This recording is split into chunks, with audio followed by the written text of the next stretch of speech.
Hey everybody, before I get started, I just want to mention a couple of ways that you can engage with me on a more personal level. I have a few avenues set up and I keep focusing on one, and I figured why don't I make a short little video talking about all of them real quick before we get into these episodes. So first thing, Patreon. There's a link in the episode description, in every episode description to the Patreon, as well as a video on the feed called Major Announcement that has all the details of what each tier offers and how much they cost. I implore you to check that out. I offer a lot of cool shit for my patrons.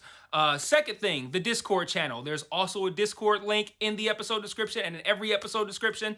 I have multiple channels set up there for each show that I'm covering, and it's a great way to just engage with me. I have a channel set up for MMA talk as well. I'm a big MMA fan, so if you're an MMA fan, you can check that out as well. There's a link to the Discord in the episode description. And then lastly, the Facebook and Twitter. Social media. Follow me on there. I post news on there. When I say news, I mean like, hey, I'm stopping covering this show. Hey, I'm starting covering this show. Let me know what you think about this. I do live watches of things on Facebook where like I'll check in and say I'm watching so-and-so show, and then I'll like live comment while I'm watching it, and that'll be cool if maybe you watch that show too and you want to watch along with me, or you're watching it later and you will see my thoughts, which are usually pretty entertaining because I'm usually pretty high when I'm writing them. So check out all those links in each episode description, and let's talk about this episode. Peace. One mic, one mic. Yeah. All I need is one mic. One mic. Yeah. All I need is one mic. One mic. One mic. Hey everybody, welcome back to One Mic, and today I'm here to talk about Season 1, Episode 7 of Apple TV's Silo, entitled The Flamekeepers. We learned this week that the official name of the rebels that we've been hearing so much about over the course of this season is the Flamekeepers, and these people have shared a common trait of curiosity. Curiosity is a big theme in this episode. We hear about this as a trait that whoever they is, the people in charge of the silo, they want to snuff out people who have that curiosity because they want to keep the secret of whatever happened. And then they don't want these people to potentially expose it. These people, they were unwilling to accept the silo's story of what happened, and we learned an important piece of info in this episode. We learn an important piece of information in this episode about the water being tainted in order to help these people forget. But they also held on to these relics that reminded them of the past, that helped them remember to counteract the water. And I'm assuming they also probably didn't drink the water. But this show continues to impress me, man. Like, every time I watch, I get so immersed in the world because, I've mentioned this several times. The world building on this show has been phenomenal.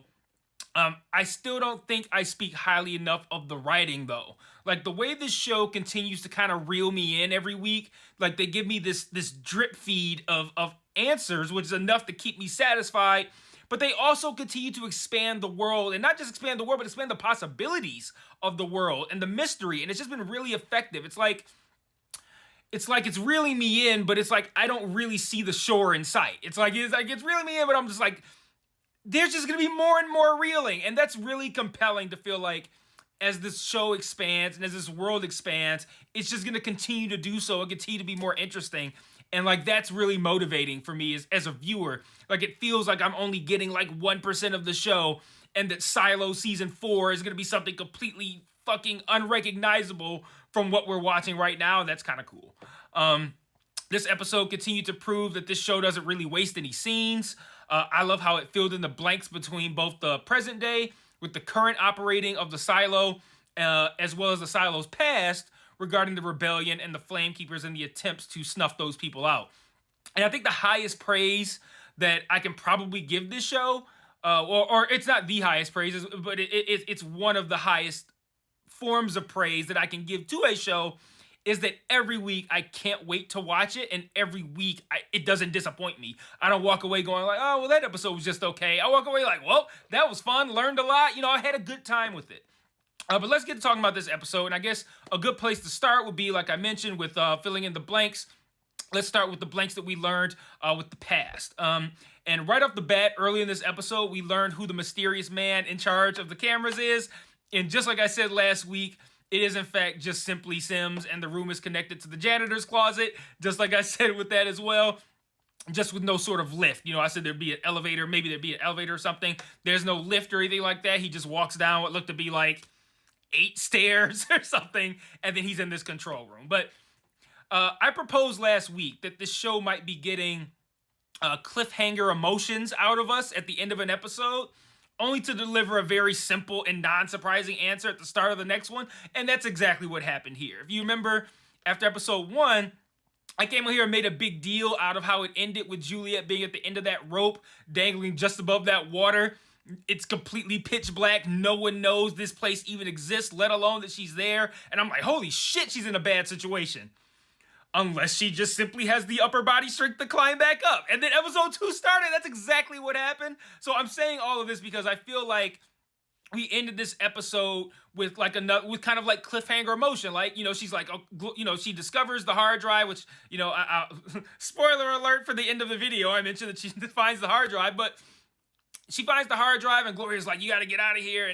And do you know why your mother killed us? And they're like building this shit up. What did Sims call the people he sends? The Raiders. The Raiders rush in and Juliet's not there. And we're supposed to be like, where did she go? And I bet it's something lame, like she hid under the bed and, and like they just failed to look there. Something shitty like that. Or she merely just like left the room before they got there, but then Sims saw her leaving on the camera, and then like as soon as episode 8 starts, he'd be like, I saw her leave. She went this way. And then they're just gonna like resume chasing her. And it's like, God damn it, you got cliffhanger emotions out of me again when you didn't really give me a satisfactory cliffhanger resolution. But I just wanted to knock that cliffhanger thing out real quick. I want to shoot back to the beginning of the episode because another big moment in this episode was Juliet realizing that there are cameras behind the mirrors. I talked last week about the double the flowers thing. So if you watch my video for episode 6, nothing that happened with the flowers and shit like that, and Juliet using the flowers to make the connection about the cameras being, none of that was a surprise to you. But this episode sprinkles clues for Juliet about the flowers, which I thought was well done, leading up to the reveal of her. I was going to say the reveal of her revelation. We'll say the reveal of her realization. There we go. Like, for instance, like really early in this episode, Billings tells Jules that maintenance took her vase for repair and that Bernard wants to see her. And earlier, Juliet had noted that flowers were just laying on her table. And in this scene, she asked why maintenance was even there in the first place. And these all seem like fairly inconsequential moments at the time. Billings even says like, you got a message, maintenance took your vase and you need to meet with the mayor. But they all add up as evidence for Juliet when she pieces 2 and 2 together toward the end of the episode. So when I say this show doesn't waste a scene, this is what I'm talking about. Like that inconsequential feeling message that Bernard wrote was a big piece of evidence in the pile of evidence that led Juliet to understand that there were cameras behind the mirrors. And then the other message was about seeing Bernard, which Jules eventually does, and he basically tells her that Meadows threatened his job if he keeps helping Jules. Like he says like she didn't like how I kind of like took your side when all 3 of us were arguing about the whole Doug and all Marn situation. And he suggests that if he suggests with an S that if he crosses Meadows, she'd hijack the servers, and the servers essentially control where the power that the generator generates, where that power is allocated. So even though Juliet feels like the generator is the most important item in the silo because it provides power to the silo, Bernard makes the case that the servers, which determine where that power goes, are actually the most important aspect. In essence, control the servers, control the silo. And this is probably one of the more, I think, sneakily intriguing plot lines of the show. I feel like it's really obvious that Bernard can't be trusted. Like, this just feels very disingenuous, this whole scene. And I want to talk about the Bernard stuff because I'm feeling the Bernard stuff is gonna either really, really work whenever it reaches a point toward the end of the season, or it's gonna really fucking suck, man. And so okay, so here's where I'm at with the Bernard stuff. If Bernard ends up double crossing Juliet at some point, at any point, I'll be forced to sit here on camera and say to you guys that I saw it coming because Tim Robbins' performance of the character totally fucking gave it away. And I don't want to have to say that. I don't want to say that about Tim Robbins. He's the star of the Shawshank Redemption. I don't want to have to sit here and say that his performance gave away a plot twist, but fuck, man. It's really feeling that way. Like, does anyone trust this guy at all, Bernard? I guess my hope is that this show is so smart that it knows we're going to suspect that Bernard is full of shit, and then it will subvert our already subverted expectations. Like the show is playing him straight up as a good guy. And then we're like, no, you can't trick us. Bernard is shady. I don't trust him. He's a bad guy. And then the show is going to be like, double trick. We wanted you to suspect he was bad so we could trick you by making him actually be good. Haha. That's the only way I think the Bernard shit plays out in a way that's satisfactory, because like if Bernard ends up betraying them, I feel like everyone watching this is gonna be like, I knew I couldn't trust that guy.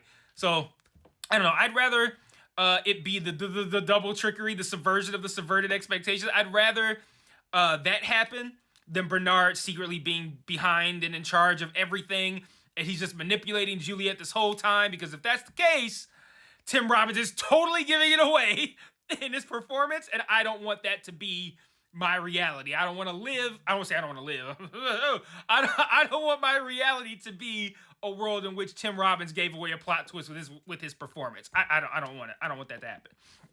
Also in this episode, Juliet has a conversation with Judge Meadows at her house, at Judge Meadows' house, thanks to Paul giving her the location.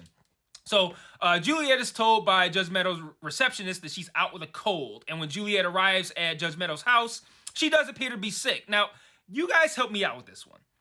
This is another thing that it was a one-off kind of line, but it feels really fucking important to me. Juliet scoffs at the idea that Judge Meadows actually has a cold. Like she says, I put the quote in my notes. Gloria doesn't have dementia any more than you have a cold. Is she trying to imply that Meadows like secretly has the syndrome? Like, and again, we don't know the syndrome's symptoms. I don't. So I don't know if that completely works, because all I know is the hand tremors, and that's not what Judge Meadows is dealing with. But then it could have varying levels of severity. Maybe it's a thing that's like when you get it, you have hand tremors, and then by the time it's run its course, you're in Judge Meadows' situation. Or is Judge Meadows like on drugs? Is she going through withdrawal? Because it kind of looks like withdrawal symptoms. And again, maybe she's on something and it was taken away. I don't know. But I don't know what Jules was implying. Well, I do know what she was implying, but like she was implying that there's something wrong with Meadows that she wants to keep secret and not a cold. But either way, I think that's a very important line. It's very much underplayed in the episode and then buried under much more, I don't want to say much bigger reveals, but reveals that feel bigger. But like, I don't know. What did you guys make of that line if you caught it? What do you think Juliet is trying to imply is actually wrong with Judge Meadows in this scene? Let's see, where am I? We also learn in this scene that Judge Meadows is actually not in charge, but whoever is in charge has her scared to the point of tears. She says that they won't let her release Gloria, and I think this is kind of another example of a big cliffhanger, though it's not like a traditional cliffhanger because it's like the middle of the episode, but one that is going to have a fairly simple explanation. Like, I think the reality is just that Sims is actually in charge of the silo, and Meadows is a plant, just like they want to do with Billings, that's just being controlled, and they have, everyone's a plant, essentially. Like, Sims is in charge, but playing the subservient role to Meadows allows him to be, I think, more encased and directly involved in what's happening in the silo without being exposed as the guy in charge. When you just look like the head of security, it makes sense that you're everywhere. But like, those times earlier in the season when Sims and Meadows will like look at each other and then lie, like, I think we were meant to, I think, interpret those moments as like Sims looking at Meadows for guidance. Like, hey boss, how bad do we want to lie here? And the reality might be, or probably is, that it was actually the reverse, which is also likely why it would often be Sims who would be engaging in these conversations with Marnes or with Juliet, and Judge Meadows would kind of just be sitting there. And it's like, if Judge Meadows is in charge, why is Sims doing all the talking? So I think the larger question is, who does Sims answer to, if anybody, I don't know, but the they that Judge Meadows is scared of can't be Sims and the technicians who are watching the monitors. She's not gonna be scared to the point of tears of like, what, 4 people? Like, my guess is that there is a group of leaders who have kind of like carefully selected leadership and put them in place, likely in multiple silos. And the question is who these leaders are and what their goal is in controlling the silo or these multiple silos to the degree that they're controlling the silos and the people in them. Like, what's the to what end, I think, is the bigger question here. And of course, what is probably becoming my biggest personal question, why do they want Billings to be sheriff when he's as by the books as they come? Like, I every week I feel like I'm gonna sit here and get in front of you guys and be like, the thing I want to know the most is why they want Billings to be sheriff, because this guy is not fucking corruptible, and everyone here is corrupt as fuck, and they're all plants, and it doesn't make sense. And what if, let's say Meadows' sickness is syndrome related. We know Billings has it too. And I just said, like, what if the handshaking is like the early stuff and Meadows is like kind of like maybe farther into it? What if they use people who have the syndrome as their plants because they could provide some sort of cure or medication or something that allows these individuals to live normal lives and not experience syndrome related effects? And then maybe that's how they're controlled. Like, basically, like, do what I say. Like, I'm gonna make you sheriff. I'm gonna make you super popular. You do what the fuck I say, and I will take care of that syndrome shit you dealing with. Like, what if that's how they gain the leverage over these people? I don't know. It feels like a crazy theory, but I don't know. I just can't really wrap my head around wanting Billings to be sheriff. It's I don't know. This makes sense. But let's move on to what we learned about the past, and then I'm gonna close out with a couple of thoughts. So via Gloria, we learn a lot about what happened in the past of the silo. If you remember, Holston's wife, played by Rashida Jones in the first episode, had a conversation with Gloria about certain women not being the type that the silo would want to have babies. Well, in this episode, we learned that this type of person is a curious-ass, flamekeeper-ass person. We learned that not only were doctors faking the removal of birth control in order to snuff out these people's bloodlines, which, again, was brought up in episode 1, and like I said, everything is important. Episode 1, they had the whole thing of like her suspecting, like, I don't know if he really removed my shit.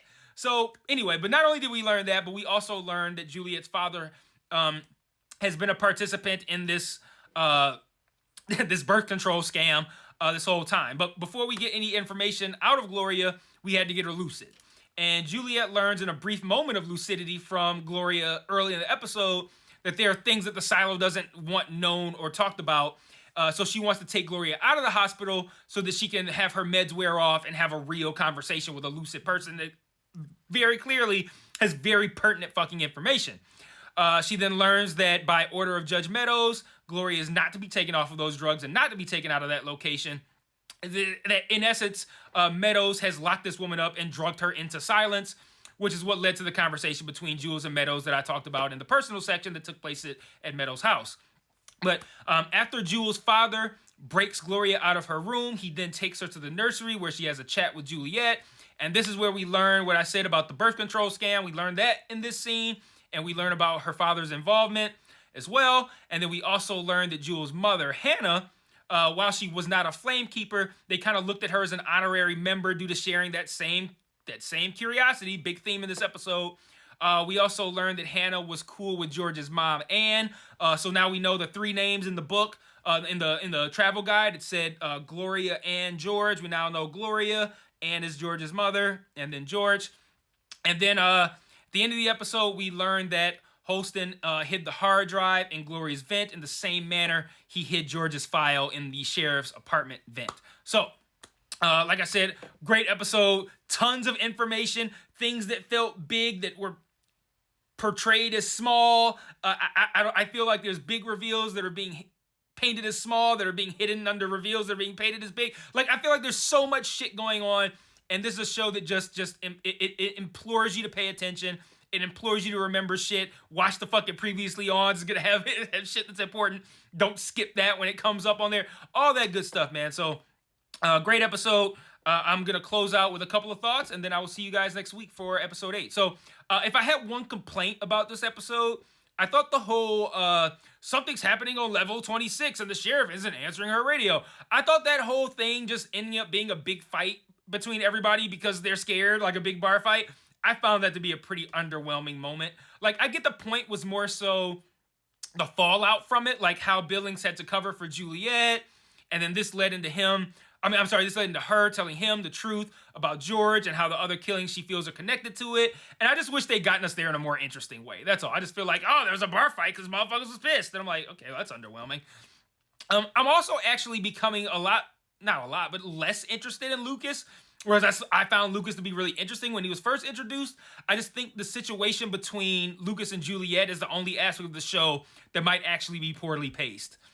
Like every time we see them, so little happens, and it feels intentional. Like they're downplaying the importance of Lucas so that we'll forget about him. But then it's also like, okay, can we get on with it though?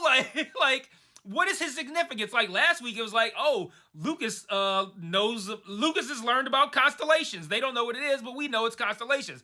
And then this week, it's like, he learned about comets, I guess. And it's just like, okay, like what's he gonna learn about fucking next week? Like a black hole? Like I don't care. I don't need, Lucas astronomy hour. Like I want this to get somewhere. And he does he? I can't remember if he actually kisses her, or if he gets close enough and she pulls away. I think he does kiss her and she pulls away. But I think far more interesting than any boring ass relationship that they could get her into or him into is how describing seeing real things that exist continues to confuse me regarding the nature of the screens. Like, if he randomly saw a comet once, that's supposed to make you think that what we see on the screens is real. Because why would you like randomly put a fake ass comet just randomly show up as if like you're expecting one person to see it in the middle of the fucking night? Like it makes you feel like the screens are real. But then that would mean that Holston and his wife went out there and really died when they both indicated that everything was okay out there. Everything was okay out there before they died, was what we saw them do on the screens. I guess maybe, I mean, it could just simply be a thing where things really are fucked up outside and they look okay, but then after X amount of time, it just takes over. I don't know, but I guess I'm just concerned that Lucas will just be some boring ass love interest now, and not one of those characters that is painted as insignificant, but then is key to like the most important shit in the whole show. Like I'm hoping for the latter, but now I'm both concerned it won't be that, and with how long it's gonna take before Lucas becomes significant. Like he's gonna learn about some new astronomy thing in episode 8. He's gonna learn about a new thing in episode 9, and then we're gonna be like, hey, here's how Lucas is important in episode 10. And I feel like I'm gonna look back and be like, yeah, a lot of the Lucas shit from this season was kind of a waste of time. But I don't know. We'll see. It seems like they're kind of painting him to be like the new George. Like, look, he's curious, like all the Flamekeepers. He just sees comets and wonders what's really out there too. And I just don't care about a love interest for Juliet right now. And then also it kind of felt like Juliet was there to manipulate his feelings in order to get information out of him, which I find to be super compelling. But then he kissed her and she felt bad about it and left, and I don't find that compelling at all. So that's how. I guess if I had to bleed out a complaint about this show, there you have it. I'm becoming a little bit bored with the Lucas shit. That's the worst I could say about this show. Is it something that's already getting very little screen time? I'm starting to become kind of sort of bored with. What a shitty show, right? But that's all I got for now. I'll see you guys next week for episode 8, and until then, peace.